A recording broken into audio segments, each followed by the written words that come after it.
So guys, जैसा कि हमने पिछले एपिसोड में देखा कि जियोयान ब्लड लाइन पुल पर आ गया था, जहां उसके पुराने ब्लड को निकालकर जियो कबीले की ब्लड लाइन को उसके अंदर इंजेक्ट किया जाना था, जिसकी प्रोसेस को जियो जुआन ने शुरू कर दिया था। जियोयान को काफी दर्द हुआ, उसकी बॉडी से खून का एक एक कतरा बाहर निकाल दिया गया, पर जियोयान ने अपने कबीले के खातिर इस दर्द को भी सह लिया। पर जैसे ही उसके अंदर ब्लड लाइन ब्लड को डालने लगे तो जियोयान के अंदर Asian dragon Phoenix blood line उभर आई, जो उस ब्लड का विरोध कर रही थी, क्योंकि जीएन ने उसके अंदर अपने ब्लड लाइन पावर को डाला था, जो उस जियो क्लेन ब्लड लाइन को खतरा समझकर जियोयान को प्रोटेक्ट कर रही थी। जूनर और जियो जुआन परेशान हुए, क्योंकि इससे जियोयान की जान खतरे में आ सकती थी। अगर उन्होंने जबरदस्ती उस ब्लड लाइन को अंदर डालने की कोशिश की तो जियोयान की जान भी जा सकती है। इसीलिए उन्होंने जूनर से मदद मांगी। जूनर ने अपनी ब्लड लाइन को जियो क्लेन के ब्लड लाइन के साथ मिला दिया था, जिससे Asian dragon Phoenix blood line को दबाया जा सका। जियोयान के अंदर नए डीएनए बनने लगे थे और उसकी पावर भी बढ़ रही थी। जूनर भी कल्टिवेशन करने के लिए जियोयान के पास ही रुक गई थी। जियोयान काफी महीनों से उस एनर्जी को एजो कर रहा होता है और अभी तक उसने अपनी आंखें नहीं खोली थी। अब हम एक साल बाद का सीन देखते हैं। जियोयान के अंदर से काफी तेज एनर्जी बाहर निकलने लग गई थी, जिससे जियो जुआन भी वहां चुके थे। जूनर खुशी कहती है कि जियोयान अब ब्रेक थ्रू करने वाले हैं। तभी जियोयान के पास काफी तेज वेट क्रैक क्रिएट होने लगे, क्योंकि जियोयान 6 स्टार फाइट वेनेरेट से डायरेक्ट 9 स्टार पर प्रमोट होने वाला था, यानी वो पीक फाइट वेनेरेट के दायरे में पहुंचने वाला होता है। पर जूनर इससे परेशान हुई। वो कहती है कि अगर जियोयान इससे तेजी के साथ आगे बढ़ते रहे तो इससे उन पर एक बैकलैश एनर्जी छूट जाएगी, जिससे वो हमेशा के लिए फाइट वेनेरेट रियल्म में ही फंस जाएंगे। जियो जुआन कहते हैं कि तुम चिंता मत करो, जियोयान के अंदर की एनर्जी काफी ज्यादा कंडेंस है और ये काफी ज्यादा इंटेलिजेंट है, इसीलिए ये भी इस बात को अच्छे से जानता है कि तेजी के साथ 3 स्टार में वृद्धि करना हानिकारक होगा। इसीलिए ये खुद ऐसा कदम नहीं उठाएगा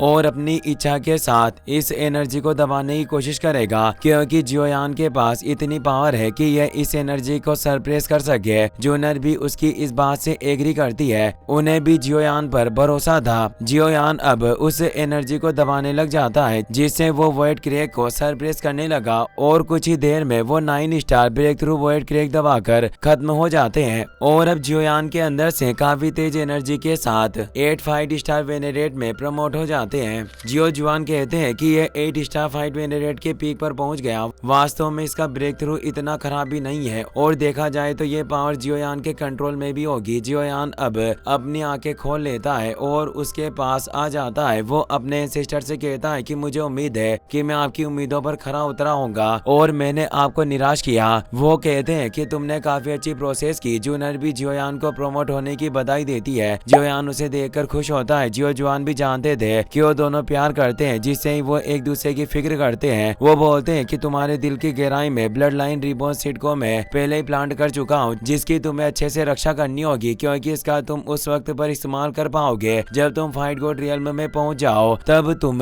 पूरे कबीले में इस ब्लड लाइन पावर को फैला सकते हो। जियोयान अपने हार्ट को टच करके इसे महसूस करता है। उसे भी पूरा यकीन था कि वो फाइट गॉड रियल्म में जरूर पहुंचेगा, जो सबसे टॉप लेवल पर थी। और अब जियो जुआन बताते हैं कि मेरे पास स्काई फाइट 3 मिस्टीरियस चेंज की जो लास्ट पोर्शन मौजूद है, उसे भी मैं तुम्हें सौंपता हूँ। और वो उसके मंत्र को जियोयान के हेड में ट्रांसफर कर देते हैं और बताया कि तुम जितनी जल्दी जियो क्लेन के टैटू का अभ्यास करोगे और उसे विकसित करने में कामयाब हो जाओगे, तो तुम अपनी ब्लड लाइन पावर के साथ भी क्लेन टैटू की पूरी क्षमता का इस्तेमाल कर पाओगे। और इस क्लेन टैटू के साथ ही तुम स्काई फाइट 3 मिस्टीरियस चेंज के लास्ट अल्टीमेट ट्रांसफॉर्मेशन का भी इस्तेमाल कर सकोगे। जियोयान इसके लिए एंसेस्टर को थैंक्स कहता है। जियो जुआन वहां से जाते हुए बोलते हैं कि तुम दोनों को अब अकेले में ट्रेनिंग करनी चाहिए। मैं तुम दोनों के बीच कांटे की तरह नहीं बनना चाहता, तुम्हें वक्त साथ गुजारना चाहिए। जियोयान और जूनर एक दूसरे को देखकर खुश होते हैं, क्योंकि बहुत वक्त बाद अब वो साथ है। जूनर अब अपने क्लेन टैटू की प्रैक्टिस करने लग जाती है, जिससे कुछ ही महीनों में उसके हेड पर क्लेन टैटू उभरने लग गया था। जूनर इससे खुश थी। जियो जुआन भी अब वहां गए थे। वो कहते हैं कि कुछ ही महीनों में जियोयान पहले से ही 8 स्ट्रोक क्लेन टैटू की आउटलाइन को क्रिएट कर चुका है। अगर हम पिछले जियो क्लेन से इसकी तुलना करें तो ये उस समय के एक जीनियस के बराबर है, क्योंकि बहुत ही कम लोग इस 8 स्ट्रोक सिंबल को बना पाते थे। पर जियोयान यही नहीं रुकता, वो 9 स्ट्रोक को भी रिफाइन करने लगता है। इससे जियो जुआन हैरान रह गए, क्योंकि वो खुद एक साथ 9 स्ट्रोक की आउटलाइन को क्रिएट नहीं कर पाए थे। वो कहते हैं कि यह लड़का एक साथ ही इस 9वें स्ट्रोक को भी रेखांकित करने की कोशिश कर कर रहा है। जियोयान के ब्लड में अब ब्लड लाइन पावर और गोकुलेन की पावर से काफी शक्ति आ गई थी और अब वो 9 स्ट्रोक को भी क्रिएट कर लेता है, जिससे एक पावरफुल सिंबल उभर आता है जिसके अंदर काफी महान पावर थी। जियो जुआन काफी खुश होते हैं कि यह लड़का वाकई काफी आउटस्टैंडिंग है और काफी सारे आश्चर्य से भरा हुआ है, क्योंकि आज तक जियो क्लैन में कोई भी एक साथ इस 9 स्ट्रोक को एक्टिवेट नहीं कर पाया था। जूनर कहती है कि जियोयान हमेशा से ऐसा ही रहा है, इसने लोगों को अभी तक कई सारे आश्चर्य दिए हैं। और अब जियोयान अपनी आंखें खोल लेता है। क्लैन टैटू आउटलाइनिंग प्रोसेस शुरू हो चुकी थी, इसीलिए वो तालाब से बाहर आ गया। वो एंसेस्टर का शुक्रिया अदा करते हुए कहता है कि इस क्लैन टैटू की वजह से अब मैं स्काई फायर थी क्लैन की उस अल्टीमेट टेक्निक का भी इस्तेमाल कर पाऊंगा और साथ ही मैं कबीले के सिंबल को भी सक्रिय करने में सफल रहा और ये सब आपके मार्गदर्शन की वजह से हुआ। जियो जुआन कहते हैं कि तुम इस क्लैन टैटू के साथ अब तुम्हें कभी भी स्काई फायर थी मिस्टीरियस चेंज का इस्तेमाल नहीं करना पड़ेगा, क्योंकि ये जियो कबीले का टैटू दुनिया की सभी सीक्रेट टेक्निक में सबसे ज्यादा परफेक्ट और पावरफुल है। पर तभी उन्हें जियोयान के स्पेस रिंग में कुछ अजीब सी पावर का एहसास होता है और वो उस चीज को बाहर निकाल लेते हैं। वो वही एशियन बैग होता है जिसे जियोयान ने क्रिस्टल लेयर तोड़ने के बाद अपने पास रखा था। जियोयान पूछता है कि एंसेस्टर क्या इस कीड़े के साथ कोई प्रॉब्लम है। जियो जुआन बताते हैं कि ये कोई मामूली कीड़ा नहीं बल्कि एशियन डिओरिंग इंसेक्ट की रानी है जिसकी पावर एक हाफ फायर संत लेवल के बराबर है। जियोयान इसे चौंक गया कि यह हाफ फायर संत लेवल की क्वीन थी। वो बोला कि मैं लकी था जो आपकी इस पर सही वक्त पर नजरें पड़ गई, वरना मेरा बचना मुश्किल होता। जियो जुआन कहते हैं कि भले ये एशियन डिओरिंग क्वीन खतरनाक हो पर इसका इस्तेमाल एशियन इंसेक्ट एम्ब्रा क्लॉथ को रिफाइन करने के लिए किया जा सकता है, क्योंकि इससे एक पावरफुल सूट बनेगा जो बिना टूटे हुए एक हाफ फायर संत लेवल के टॉप प्रैक्टिशनर का भी सामना कर सकता है। इसीलिए तुम जब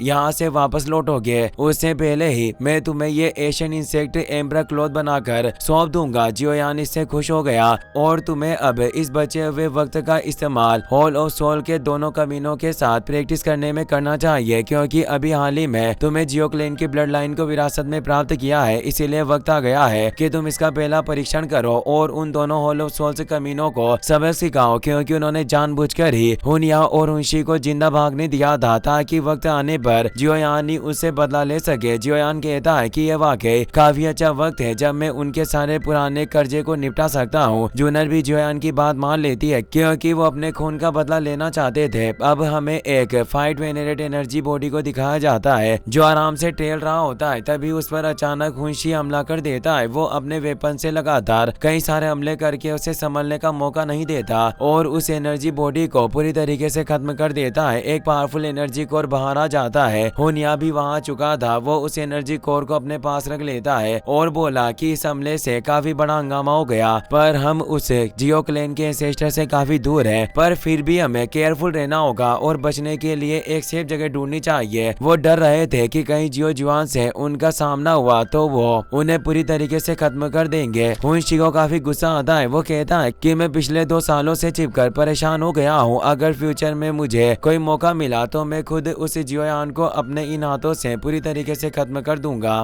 तभी वहाँ तेज शॉकवेव के साथ जियोयान की आवाज आती है। वो कहता है कि तुम्हें अगली बार तक का इंतजार करने की कोई आवश्यकता नहीं होगी, सभी मामलों को सेटल करने के लिए वक्त ही मुझे बहुत अच्छा लग रहा है। तभी वर्ल्ड में एक पोर्टल ओपन होता है जिससे जियोयान और जूनर बाहर निकल आते हैं। इससे हुनिया और हुंशी परेशान हो जाते हैं। जियोयान बोला कि क्या मेरी ये बातें तुम्हें सही नहीं लगी। वो दोनों जियोयान को देखकर काफी डर गए क्योंकि उन्हें डर था कि वो उनसे जीत नहीं पाएंगे। वो दोनों तेजी से उस जगह से भागने लग जाते हैं, पर जियोयान गुस्से में कहता है कि तुम अभी भी भागना चाहते हो पर भाग नहीं सकते। एक तेज वेट क्रेक के साथ जियोयान हुंशी के सामने आ पहुंचा। हुंशी उस पर अपने वेपन से हमला करता है, पर जियोयान अपने नंगे हाथ से ही उसके वेपन को पकड़ लेता है और बोलता है कि 2 साल गुजर गए पर अभी भी तुमने काफी कम अपनी पावर को इम्प्रूव किया है। लगता है कि तुम्हारी ब्लड लाइन खोखली पड़ रही है। हुंशी गुस्से में उस पर दूसरे वेपन से हमला करने लगा, पर जियोयान एक पंच में ही उस वेपन को तोड़ देता है और उसके पेट पर वो पंच जाकर लगता है। इससे इतनी फियर्स एनर्जी निकलती है कि हुनिया की हड्डी बिखर चुकी थी और वो काफी तेज धमाके के साथ जमीन से जा टकराया। हुनिया उठ भी नहीं पा रहा होता, पर वो समझ चुका था कि जियोयान 8 स्टार फाइट वेनरेट में प्रमोट हो चुका है। इसी के साथ वो अपना दम तोड़ देता है। हुनिया दूसरी तरफ से बचकर भाग रहा होता है। चाहे वो कितनी भी कोशिश कर ले, पर उसे ज्ञात था कि वो जियोयान का सामना नहीं कर पाएगा। इसीलिए हुंशी से कहता है कि तुम निश्चित रहो, मैं फ्यूचर में तुम्हारा बदला जरूर लेकर रहूंगा। पर जियोयान उसके आगे पहुंच जाता है और उसे भागने से रोक लिया। वो कहता है कि अगर तुम बदला लेना ही चाहते हो तो आज के बारे में तुम्हारा क्या ख्याल है। हुनिया डर रहा था पर भागने का कोई रास्ता नहीं होता। वो अपने क्लेन की ट्रू पावर का इस्तेमाल करने लगा और कहता है कि मैं नहीं जानता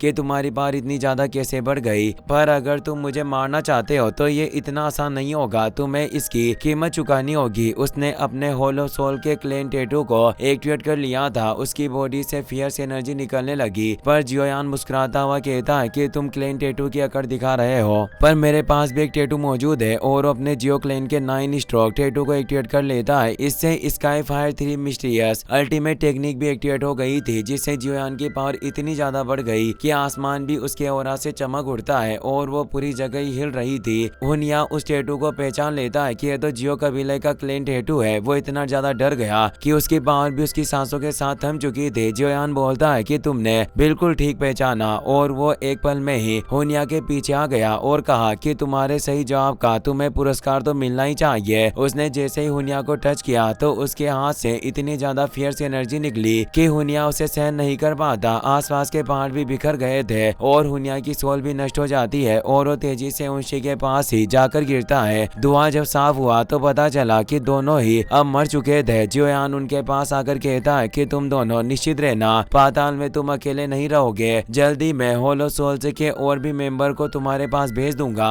अब हमें जियो जुआन की टॉम का सीन दिखाया जाता है, जहाँ जियोयान और जूनर अब वापस आ जाते हैं। जियो जुआन कहते हैं कि तुम वाकई काफी सही समय पर आए हो, और वो जियोयान को एम्पर क्लॉथ देते हैं। जियोयान उसे कैच कर लेता है और कहता है कि क्या यही वो एशियन इंसेक्ट एम्पर क्लॉथ है। वो हमें जवाब देते हैं और बताते हैं कि वक्त काफी जल्दी गुजर गया, पता ही नहीं चला कि 3 साल कैसे चुटकियों में छूमंतर हो गए। आज वो दिन आ गया है जब तुम्हें इस हेवनली टॉम को छोड़ना होगा, इसीलिए तुम्हें जल्दी से प्रैक्टिस करनी होगी। वक्त किसी के लिए नहीं रुकता। जियोयान उन्हें कहता है कि सीनियर, क्या आप इसी तरह इस सोल बॉडी के रूप में इस हेवनली टॉम में जीना जारी रखेंगे। जियो जुआन हमें जवाब देते हैं और कहते हैं कि जिंदा रहने के एक और तरीके की तरह है, लेकिन अगर मैं एक बार इस हेवनली टॉम से बाहर निकल गया तो मैं तुरंत धूल में मिलकर गायब हो जाऊंगा। इसीलिए मेरे पास सिर्फ एक ही तरीका है कि मैं अकेलेपन को सहते हुए इस हेवनली टॉम में ही रह सकता हूँ। जियोयान इससे काफी परेशान होता है। वो कहता है कि एंसेस्टर, क्या आपको पुनर्जीवित करने का कोई तरीका है? अगर हो तो मुझे बताइए, मैं आपको जिंदा करने की पूरी कोशिश करूंगा। वो मुस्कुराते हुए कहते हैं कि मैं जानता हूँ कि तुम एक ग्रेट एल्केमिस्ट हो और इस दुनिया में ऐसी कई सारी हाई लेवल की मेडिसिन है जो एक मरे हुए व्यक्ति की जीवन शक्ति को भी ठीक करने की काबिलियत रखती है, पर मैं अपनी सोल बॉडी का सिर्फ एक बचा हुआ हिस्सा हूँ और मैं सैकड़ों सालों पहले ही मर चुका हूँ। और इन सब के अलावा मेरे यहाँ एकांत में रहने का ये कारण नहीं है कि मैं फिर से पुनर्जीवित होना चाहता हूँ, बल्कि यह है कि मैं अपने जियो कबीले की ब्लड लाइन पावर को अपने वंशजों को सौंपना चाहता था, क्योंकि मैं नहीं चाहता था कि जियो कबीला भी मेरे साथ ही सेवनली टॉम में दफन हो जाए। जियोयान भी इससे इमोशनल हो जाता है तो जियो जुआन कहते हैं कि लिटिल वन, अगर तुम्हें मुझे यहाँ इस सिचुएशन में देखकर बुरा लग रहा है तो तुम्हें फाइट गोड रियल में पहुंचने की पूरी कोशिश करनी होगी। उसके बाद ही मैं आजाद हो पाऊंगा, क्योंकि इससे ही जियो कबीला वापस ऊपर उठ सकता था। और साथ ही उस वक्त जियोयान जियो जुआन को जिंदा करने के लिए भी कोई रास्ता भी खोज सकता था। जियोयान पूरे जोश के साथ कहता है कि एशियन, आप निश्चित रहे, मैं इस हेवनली टॉम में लौटकर जरूर आऊंगा और अगले बार जब मैं यहाँ आऊंगा तब मैं फाइट संत लेवल में पहुंच चुका हूँगा। जियो जुआन कहते हैं कि मुझे तुम पर विश्वास है और अब बाहर जाने का वक्त हो गया था, जिससे गोल्डन एनर्जी उन दोनों को ही कवर कर रही थी। इसीलिए जियो जुआन उन्हें अलविदा कहते हैं तो दोनों भी उन्हें हाथ जोड़कर रेस्पेक्ट देते हैं और जियोयान बोलता है कि आप अपना ख्याल रखना, और अब उन्हें बाहरी दुनिया में टेलीपोर्ट कर दिया जाता है। जियो जुआन परेशान नजर आ रहे थे, पर उन्हें उम्मीद थी कि जियोयान उनके कबीले को वापस पुरानी ऊंचाइयों पर लेकर जा सकता है, और अब वो वापस से अपने थ्रोन पर जाकर बैठ जाते हैं। इसी के साथ ये एपिसोड यहीं पर खत्म हो जाता है। वीडियो पसंद आया हो तो अपने दोस्तों के साथ शेयर करना, साथ ही इस वीडियो को लाइक करने के साथ साथ चैनल को सब्सक्राइब भी जरूर कर लेना। Thanks for watching.